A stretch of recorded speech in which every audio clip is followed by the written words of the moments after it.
Brought to you by NBC bearing, भारताची पहिली bearing उत्पादक। एनडीएचे सीपी राधाकृष्णन देशाचे नवे उपराष्ट्रपती राधाकृष्णन यांचा 452 मतांनी विजय, तर इंडिया आघाडीच्या बी सुदर्शन रेड्डींचा पराभव। एनडीएला 14 मतं अधिकची मिळाली। इंडिया आघाडीची 14 मतं फुटल्याचा अंदाज। उमेदवार बी सुदर्शन रेड्डी यांना 300 खासदारांकडून मतदान। काँग्रेसने इंडिया आघाडीच्या 315 खासदारांच्या मतदानाचा दावा केला होता। मला विश्वास आहे की सीपी राधाकृष्णन उत्कृष्ट उपराष्ट्रपती असतील, आपली संवैधानिक मूल्य बळकट करून संसदीय चर्चा वाढवतील। पंतप्रधान मोदींकडून नवनिर्वाचित उपराष्ट्रपती राधाकृष्णन यांना शुभेच्छा।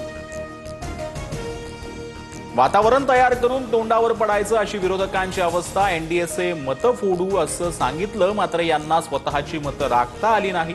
सीपी राधाकृष्णन यांच्या विजयानंतर मुख्यमंत्री फडणवीसांना इंडिया आघाडीला खोचकतो ना।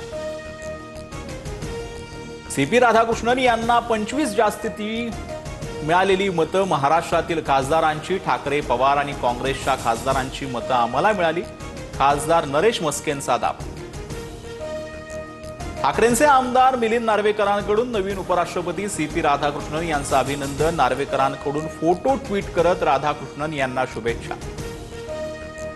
नेपाळमधील हिंसाचार भडकला। कुर्डुमुरुम प्रकरणी पोलिसांकडून कायदेशीर कारवाई। मी संपूर्ण रिपोर्ट जिल्हाधिकाऱ्यांकडून मागवलाय। अजितदादांनीही या संदर्भात स्पष्टीकरण दिलंय। IPS अंजना कृष्णा यांच्या सोबतच्या वादावरून मुख्यमंत्री फडणवीसांची पहिली प्रतिक्रिया। अजित पवार आणि IPS अंजना कृष्णा प्रकरणात नेत्यांनी भूमिका मांडू नये। अमोल मिटकरी आणि उमेश पाटलांनी भूमिका मांडल्यानंतर सुनील तटकरेंची ताकीद। ठाण्यात सत्ता आणायची असेल तर रावणाच्या अहंकाराचं दहन करावं लागेल। महापालिका निवडणुकांचं रणशिंग फुंकत भाजपच्या गणेश नाईकांकडून अप्रत्यक्षपणे शिंदेंना आव्हान, तर महायुतीचाच महापौर ठाण्यात बसेल, श्रीकांत शिंदेंचं उत्तर।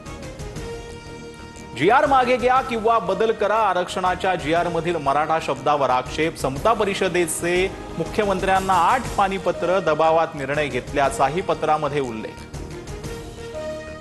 GRचा ओबीसी आरक्षणावर कुठलाही परिणाम होणार नाही। सह्याद्रीवरील बैठकीनंतर ओबीसी आरक्षण उपसमितीचे सदस्य अतुल सावेंची प्रतिक्रिया, तर सरसकट शब्द मराठा आंदोलकांनीच मागे घेतल्याचं तायवाडेंकडून स्पष्ट।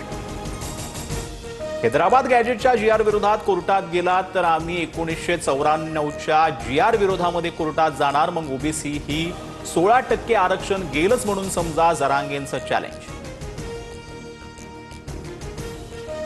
Brought to you by NBC bearing, भारताची पहिली बेअरिंग उत्पादक।